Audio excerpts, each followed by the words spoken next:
Hello again, welcome to English Diet on GCL Tutorial. I'd like to say thank you for clicking on this video, and I'm glad you clicked on the like button as well. If you haven't done that, I'm sure you are going to do it before this video ends. You can quickly do it now, and also subscribe if you have not done that. Anytime there's a new video, you can also get access to it. And in this segment of English Diet, my previous videos, we've been pointing out common errors as far as English language is concerned, spoken and written. We tend to make some basic or common errors, and we try to point out those ones. In this video, I'm going to do something special. There's this saying I like so much. It tells us that if you can't stop the moving train, you cannot fix the faulty wheel. I'm going to try in this video to put across some problems that students face when it comes to the learning of English language.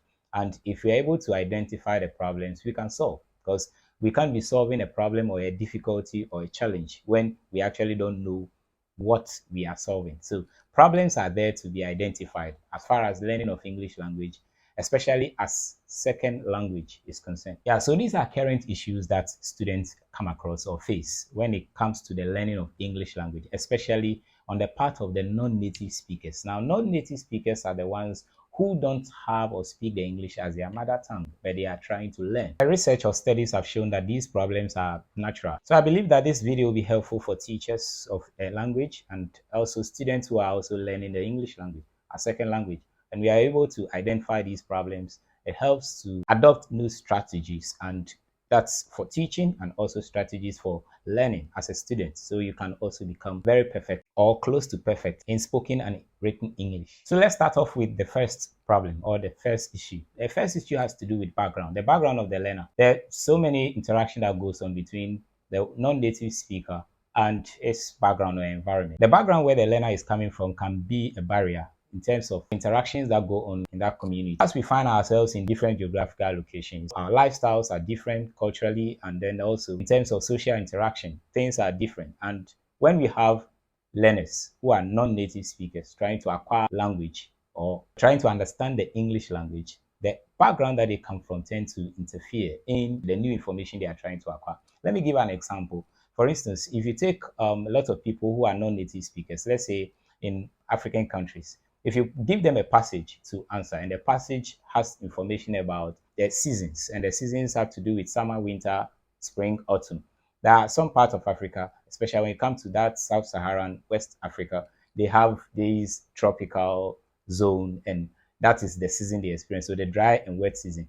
If the passage has a lot of information about people experiencing snow and so many other things, that learner will definitely find it difficult to answer those questions or comprehension questions, just because from where he is coming from, he has never or she has never experienced any of such weather conditions or season, and that is going to interfere in the kind of responses that he or she is going to provide if any question is asked based on that particular topic or that scenario and situation. So background is very important. Cultural background, religious background, social background can impede a non-native speaker who is trying to learn English as second language. Let's go to the second point. We can all attest to the fact that trying to learn English language or trying to learn a language, one of the bedrocks is how rich your vocabulary is. Vocabulary can influence a lot of the things you write or speak. Spoken language, you need the terms, you need the words, the keywords. There are certain keywords you can use to or you need to express yourself very well in writing, in speaking. So when these vocabularies are not up to that quality on the part of the non-native speaker, it tends to also affect the quality of written or spoken English that he or she is going to put across. So the low level of vocabulary or poor vocabulary is also a factor here. The next one, the curriculum can also be a problem. People actually don't look at this, but the curriculum is what entails all the things that we are learning.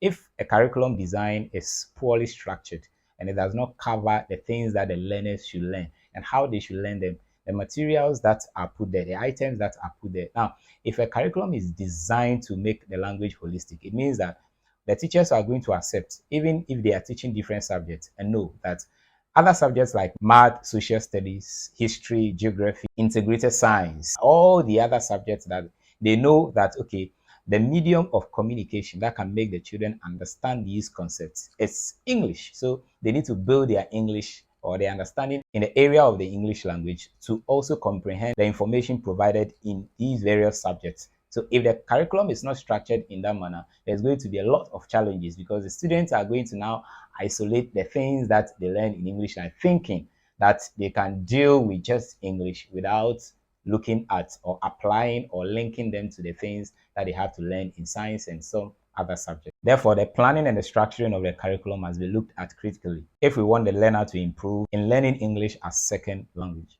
Another factor, the use of our native language.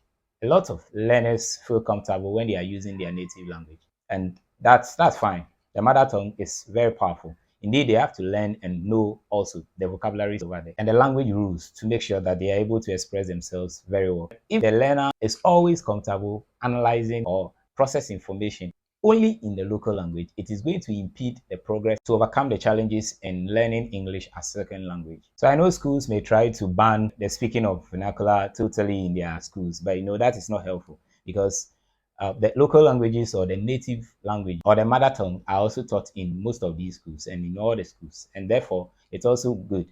It lays a bedrock because if the student can understand the second language, the English as second language, and also translate into the local language, then it becomes perfect. And research has shown that yes, the students or the learners who are able to balance the two actually do well when they are expressing themselves in terms of spoken English and written English. So I would suggest that the approach should be an integrated approach where a lot of the teachers or the students themselves will be exposed to native speakers of the English language. There they can have that interaction and speak the language oftenly so they can become very conversant with the terms and also the rules.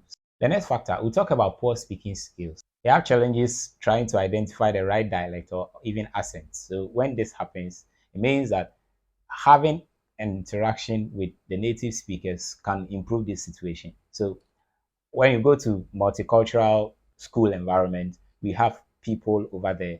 We have non-native speakers and even native speakers of the English language over there. And when these children are put into groups, they are able to interact very well. In schools that don't have this, it means that the children will have to be taken out to mingle, to be exposed to people out there and get to know how they speak, how the native speakers speak the language and the kind of pronunciations, the choice of words they use, and they can tell whether they are doing it right or not. So they can also begin to express themselves and do it the right way. So the learners must be made to understand that writing is a skill, listening is a skill, reading is a skill, and therefore speaking is a skill. If that progress in learning English as second language has to be achieved, then it means that they need to put all of these components together and then all these skills together and begin to have the facilitators train them to acquire these skills perfectly. There are so many models that can make them improve or make them become perfect. Talking about the skills I've mentioned. Finally, I'll touch on lack of confidence.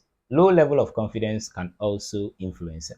Sometimes the students are willing. They have acquired the skills. They have acquired a lot of vocabularies. They want to express themselves, but they are paying too much attention to their pronunciation. They are paying too much attention when they are writing to the words they use. They don't flow. See, so even sometimes when you have some of them in front of their friends and they have to express themselves, you see them stammering. Yes, and it becomes so bothered about people not understanding their mispronounced words. I think that teachers have a way of building the confidence of these learners to become perfect so they can also express themselves freely and use the right words, use the right pronounced word, use the syllables properly when they are writing, and accents also, and able to communicate their message in the right way. I know there are some other issues or a plethora of these issues that a lot of students face as learning English as second language is concerned. And I believe that you are working on that, and teachers are also taking note of these things as they go to the classroom. They meet students out of the classroom and they hear, they listen to them, and they take note of some of the errors they make. So they try to adopt new approaches in terms of methods or strategies to correct and build confidence in these learners. So just as the studies have done and they have gathered all the issues and the problems, and these are current ones I've shared with you, just 6 of them, there are also solutions. There are also a lot of ways to get out of this kind of situations. If you feel there's a particular challenge or an issue you are actually experiencing and you want it to be addressed, you can put in the comment section and we'll look at some of these issues and how to go about it so we can build our confidence in expressing spoken and written English as non-native speakers. Keep watching my videos and I'll be bringing more on English diets. Always remember that there's a diet to make and it has to be a good diet as far as English language is concerned. See you again. Bye-bye.